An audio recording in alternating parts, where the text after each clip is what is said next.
यसी के खिलाफ इस्तेमाल करता है। ये इस्तेमाल करने की साजिश चल रही है।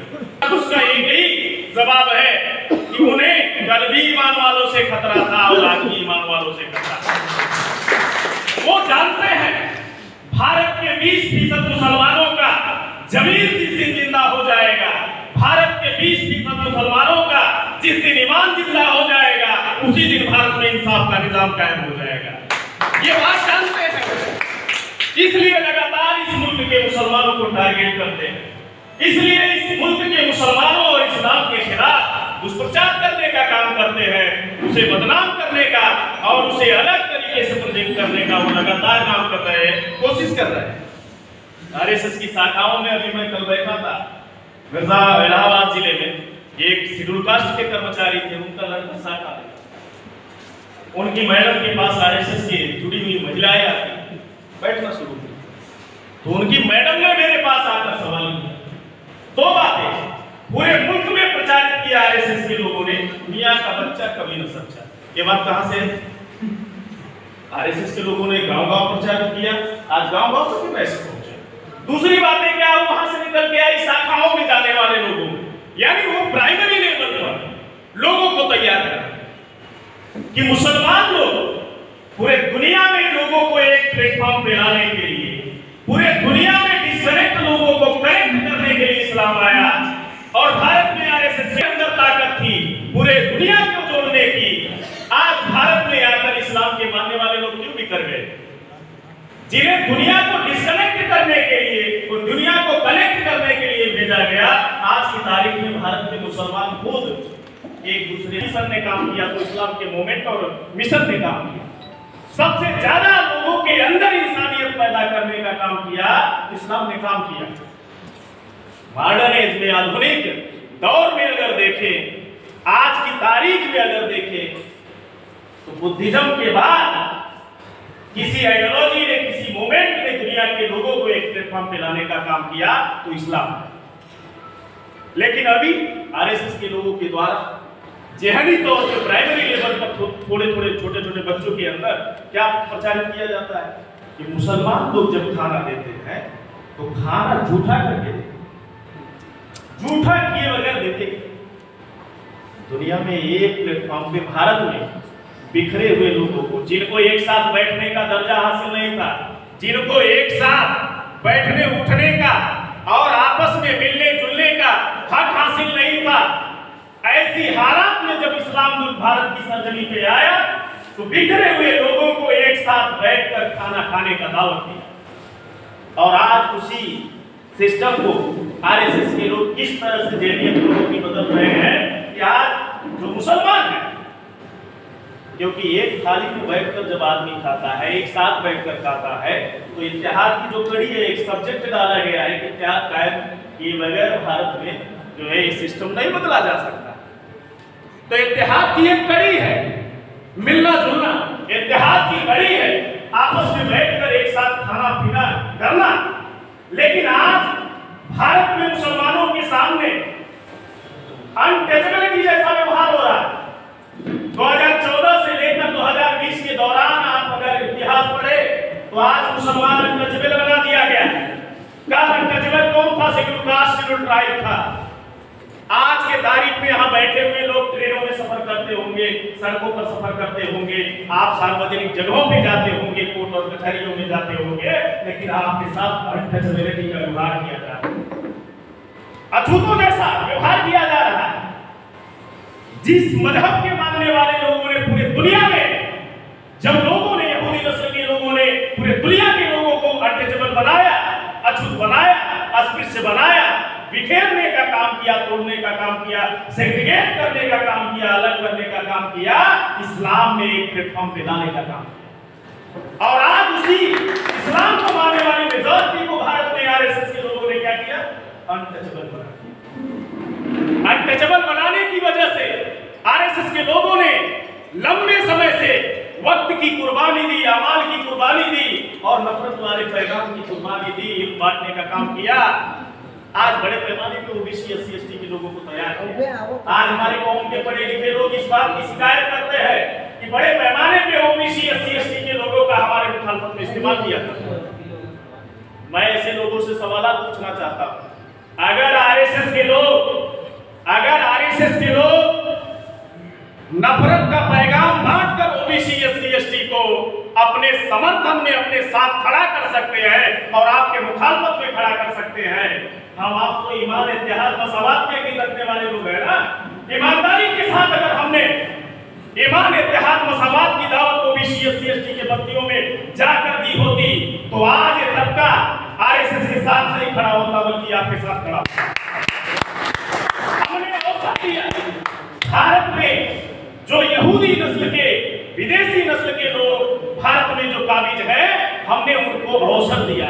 भारत में उन विदेशी लोगों को अवसर दिया ओबीसी एससी एसटी के बस्तियों में जाने का, जिनका मजहब इजाजत नहीं देता उनके साथ बैठने का, जिनका मजहब इजाजत ही नहीं देता कि उनकी थाली में खाना खाने का, आज उनकी थाली में बैठकर खाना खाते हैं, उनके साथ बैठने का काम कर रहे हैं, उनके साथ उठने का काम कर रहे हैं। तो साथियों, ये बात हमें तस्लीम करनी होगी। हमने वो सिलसिला छोड़ दिया जिस सिलसिले की वजह से आज हम इस्लाम के मानने वाले लोग उस बुनियाद को छोड़ दिया।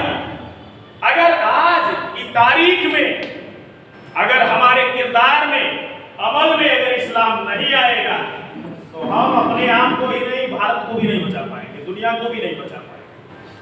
जैसे अभी एक एक करके आपके अमाल के आपको टारगेट किया जा रहा है, आपको खत्म किया जा रहा है, आपको मारने की साजिश की जा रही है, लगातार आपको जो है इस मुल्क में हजारों मुश्किलों में मुसीबतों में डालने की लगातार कोशिश की जा रही है। एक दौर ऐसा आएगा जैसे भारत दुनिया की सरजमी से डायनासोर जैसी बड़ी प्रजाति विलुप्त हो गई, वैसे इस्लाम के मानने वाले लोग भी विलुप्त हो गए। अमल, इस्लाम का अमल जिस दिन भारत के मुसलमानों के किरदार में जिंदा हो जाएगा, उसी दिन भारत में बदलाव। ये बदलाव की लड़ाई उस वक्त 1947 के पहले हमारी सरपरस्ती करने वाले लोगों ने लड़ी। उन्होंने नेहरू का साथ नहीं दिया। एक और माइक्रो लेवल की बात हमारे लोगों को समझने की जरूरत है। 60 साल तक आजाद भारत में 60 साल तक आजाद भारत में हमारे लोगों ने कांग्रेस को सर पे रख के ढोया।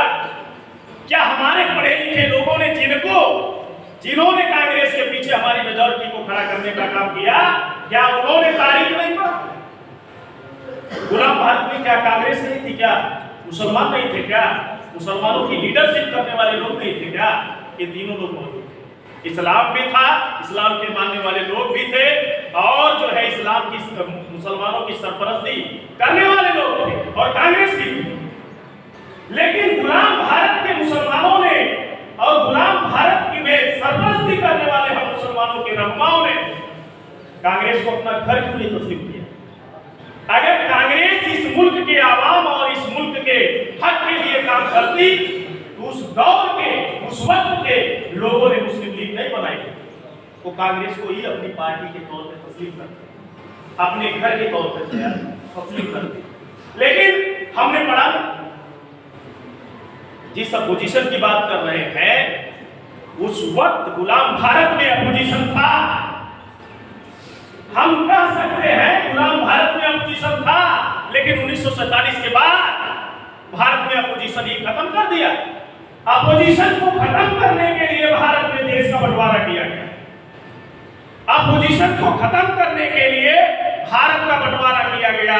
भारत में इंसाफ का निजाम न कायम हो, इस मकसद के लिए भारत के ब्राह्मणों ने इस देश का बंटवारा किया, इस मुल्क को तकसीम करने का काम किया, क्योंकि उन्हें खतरा किसी से नहीं था, ईमान वालों से। उन्हें खतरा किसी और से नहीं था, ईमान वालों से था। और अगर ईमान वाले सरपरस्ती करते, मुस्लिम लीग के लोग अपोजिशन में बैठते, तो भारत में जो ये सूरत हाल हम देख रहे हैं, ये सूरत हाल हमारी नस्लों को देखने का मौका नहीं मिलता। हमें और हमारी आने वाली नस्लों को ये सूरत हाल देखने का मौका नहीं मिलता। उस दौर के लोगों से खतरा था, इसलिए कांग्रेस के ब्राह्मणों ने, कांग्रेस के लोगों ने इस मुल्क को तकसीम किया और तकसीम करके ये प्लान बनाया कि न रहेगी बांस न बजेगी बांसुरी। देश तकसीम होने के बाद क्या हुआ? मुसलमानों की सरपरस्ती करने वाले लोग पाकिस्तान चले गए, जो आला लोग थे वो पाकिस्तान चले गए। कांग्रेस ने प्लान बनाकर मुसलमानों को लीडरलेस मेजॉरिटी में तब्दील किया, उसका खामियाजा आज तक हमारे लोग भुगत रहे हैं। जिनको हम अपना लीडर मान रहे हैं, चाहे वो कांग्रेस में हो, चाहे सपा में हो, चाहे बसपा में हो, चाहे आरजेडी में हो, चाहे जेडीयू में हो, चाहे टीएमसी में हो, अलग अलग रीजनल पार्टियों में जो हमारे लोग हैं, हम उनको अपना लीडर मान रहे हैं। वो लीड नहीं कर रहे, मिसलीड कर रहे हैं। अगर वो लीड करते तो आज हमारी मां बहनें सड़क पर उतरने के लिए मजबूर नहीं होती। वो लीड नहीं कर रहे, मिसलीड कर रहे हैं। वो कुल्हाड़ी में लकड़ी का बेत का काम कर रहे हैं। इतनी बड़ी इंसाफ को चाहने वाली और इत्तेहाद में यकीन रखने वाली मेजॉरिटी को सड़कों पर लाया गया, और वो खुद ब खुद आरएसएस के लोगों ने नहीं लाया, हमारे बीच के लोगों का इस्तेमाल किया। इतना मोटा दरख्त कैसे कटा? इतना 20% वाले आबादी को इतनी बड़ी मुसीबत में कैसे डाला गया? तो कहा जाता है कि इतना मोटा दरख्त कैसे कटा? लोहे की कुल्हाड़ी की कुव्वत नहीं थी कि इतने मोटे दरख्त को काट पाए, जब तक उस लोहे की कुल्हाड़ी के अंदर लकड़ी का बेत नहीं लगा। 2014 से 2020 के दौरान 5 ऐसे मुद्दे उठाए गए आरएसएस के द्वारा। 3 तलाक आया, 370 हटाया गया, सीए एनआरसी एफआईआर लाया गया। ये 5 मुद्दे किसके थे? कांग्रेस के थे क्या? सपा बसपा के थे क्या? आरजेडी जेडीयू के थे क्या? तृणमूल कांग्रेस के थे क्या? ये 5 मुद्दे किसके थे? आरएसएस। ये 5 मुद्दे आरएसएस के थे। बीजेपी को बहुमत कहां था? 2014 में भी लोकसभा में था और 2019 में भी है। बीजेपी को बहुमत कहां नहीं था? 2014 में भी राज्यसभा में नहीं था और अब भी नहीं है। किसी भी कानून को कानूनी दर्जा हासिल करने के लिए लोकसभा से पास होने के बाद राज्यसभा में पास होना निहायत जरूरी है। 3 तलाक राज्यसभा में, लोकसभा में पास हुआ, ये बात समझ में आती है, लेकिन राज्यसभा में कैसे पास हो गया? हमारे जेल में सवाल आया क्या? हमारे कौम की सरपरस्ती करने वाले लोगों के जेहन में सवाल पैदा हुआ क्या कि लोकसभा में बीजेपी को बहुमत है, राज्यसभा में जिन सेकुलर पार्टियों का तमगा लेकर घूम रहे हो ना, जिनके पीछे हमारे लोग खड़े हैं, उन्होंने पीठ में खंजर रोकने का था। हमारे पास दस्तावेजी रिकॉर्ड है। 371 पर बकायदा वोटिंग किया। सपा और बसपा ने सीए एनआरसी आया, 2 राज्यसभा सांसद सभा के मौजूद नहीं थे, 3 बसपा के नहीं मौजूद थे। आप कहां खड़े? किस स्टेज पे खड़े? आज संविधान दिवस है। संविधान दिवस के अवसर पर, मौके पर एक कार्यक्रम है, प्रोग्राम आयोजित किया गया है, लेकिन इस बात को मुझे कहने में गुरेज नहीं है। हमारे लोगों ने जैसे कुरान को पढ़ा, कुरान पाक की तिलावत की, कुरान पाक पर रिसर्च किया, एक छोटी छोटी बारीक बातों की जानकारी है। काश उन्होंने उसी तरह से, जिस तरह से हम कुरान की जो है तिलावत करते, कुरान पाक को हमने पढ़ा, उसी तरह से भारत के आईन को पढ़ा होगा तो आज हम इतनी बड़ी मुसीबत में नहीं होती। इसलिए मैं एक बात कहना चाहता हूं संविधान के इस मौके पे, संविधान दिवस के मौके पर आयोजित प्रोग्राम के संदर्भ में, कि कभी फुर्सत मिले तो पढ़ना मुझे, कभी फुर्सत मिले तो पढ़ना मुझे, मैं तुम्हारे बेमिसाल समस्याओं का मुकम्मल समाधान हूं। मैं संविधान, ये तो बेमिसाल हमारी समस्याएं हैं, इसका मुकम्मल समाधान भारत के आईन में है, भारत के दस्तूर में है, लेकिन हमने कभी भी भारत के आईन के पढ़ने ही नहीं पढ़ते। 4 मुंह की बातें हमें समझने की जरूरत है। भारत का आईन क्या चाहता है? भारत के आईन का बुनियादी मकसद क्या है? भारत के आईन का बुनियादी मकसद 4 है। और दुनिया में जो जमहूरियत है, दुनिया के जिन देशों में जमहूरियत है, जिन देशों में दस्तूर है, उनका भी बुनियादी मकसद 4 ही है, दूसरा कोई मकसद नहीं है। समता है, स्वतंत्रता है, बंधुत्व है, न्याय है, यही 4 बुनियादी मकसद है। समता, स्वतंत्रता, न्याय और बंधुत्व। दुनिया में इस्लाम भी, पूरे दुनिया में इस्लाम फैला तो यही 4 बुनियादी बातों के आधार पर फैला। इस्लाम बराबरी के दर्जे की वकालत करता है, दुनिया में सभी तरह की गैर बराबरी को खत्म करने की वकालत इस्लाम करता है। दुनिया के हर इंसान को बराबरी का दर्जा हासिल हो, ये बात इस्लाम के अंदर है, इस्लाम के मानने वाले लोगों के अंदर है। और भारत के आईन के अंदर भी पहली बुनियादी बात है समता यानी बराबरी। भारत के आईन का बनाने का मकसद है कि भारत में बराबरी कायम हो। इस्लाम के का भी बुनियादी मकसद है कि पूरे दुनिया में बराबरी कायम हो। पूरे दुनिया से गैर बराबरी को अगर हमें खत्म करना है, गैर बराबरी को खत्म करना है, तो हमें बराबरी का सिस्टम लाना होगा। बराबरी के सिस्टम का दस्तावेज भारतीय संविधान था, भारत का आईन था। उसका पहला बुनियादी मकसद था समता भारत में कायम हो, बराबरी कायम हो।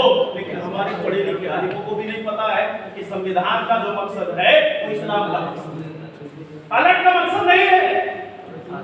दूसरी बात उसमें लिखी गई है स्वतंत्रता की, दूसरी बात उसमें फ्रीडम की बात कही गई, आजादी की बात कही गई। पूरे दुनिया में इस्लाम की पैदाइश गुलामों की आजादी के लिए, दुनिया में गुलामों को आजाद कराने के लिए इस्लाम आया। और भारत का संविधान भी सभी को आजादी मिले, सभी को स्वतंत्रता मिले, सभी को फ्रीडम मिले, पूरे भारत में रह रहे लोगों को फ्रीडम मिले, इस बात की आजादी देता है। तीसरी बात भारत के आईन की है कि पूरे भारत में न्याय लागू हो। और इस्लाम का भी बुनियादी मकसद है पूरे दुनिया में इंसाफ लागू हो, इंसाफ कायम। अलग है क्या? इस्लाम के मानने वाले लोगों का भी मकसद है, इस्लाम का भी मकसद है कि पूरे दुनिया में इंसाफ कायम। चौथी जो बुनियादी बात है पूरे दुनिया के लोगों को कनेक्ट करने के लिए, तो भारत के लोगों को कनेक्ट करने के लिए, जोड़ने के लिए, भारत के लोगों के अंदर इंसानियत पैदा करने के लिए भारत के आईन में, भारत के आईन को बनाने वाले महान विद्वान, दुनिया के सबसे बड़े विद्वान डॉक्टर बाबा साहब अम्बेडकर ने लिखी कि पूरे भारत में भारत के संविधान का बुनियादी मकसद है, जो चौथा बुनियादी मकसद है बंधुत्व का यानी भाईचारे। इस्लाम के मानने वाले लोगों का, इस्लाम का भी बुनियादी मकसद पूरे दुनिया में भाईचारे का है। तो भारत के आईन का और इस्लाम का जो बुनियादी मकसद है वो अलग नहीं है, लेकिन कभी भी हमने आईन के बुनियादी मकसद को जानने की कोशिश ही नहीं की। दूसरी बात, 70 सालों में भारत का आईन क्यों नहीं अमल में लाया गया? 70 सालों में भारत का आईन, भारत का दस्तूर इसलिए अमल में नहीं लाया गया क्योंकि भारत के सेकुलर आईन पर, भारत के सेकुलर संविधान पर कम्युनल ब्राह्मणों का कब्जा हो गया। कम्युनल ब्राह्मणों का कब्जा होने की वजह से 70 सालों में भारत का दस्तूर है, भारत का आईन है, लेकिन इंसाफ का निजाम कायम होने के बजाय जालिमों का निजाम कायम हो गया। ये सिस्टम समझने की जरूरत है। भारत में डेमोक्रेसी को खत्म किया गया, अपोजिशन को खत्म किया गया। डेमोक्रेसी के जो बुनियादी बातें हैं, डेमोक्रेसी का मकसद क्या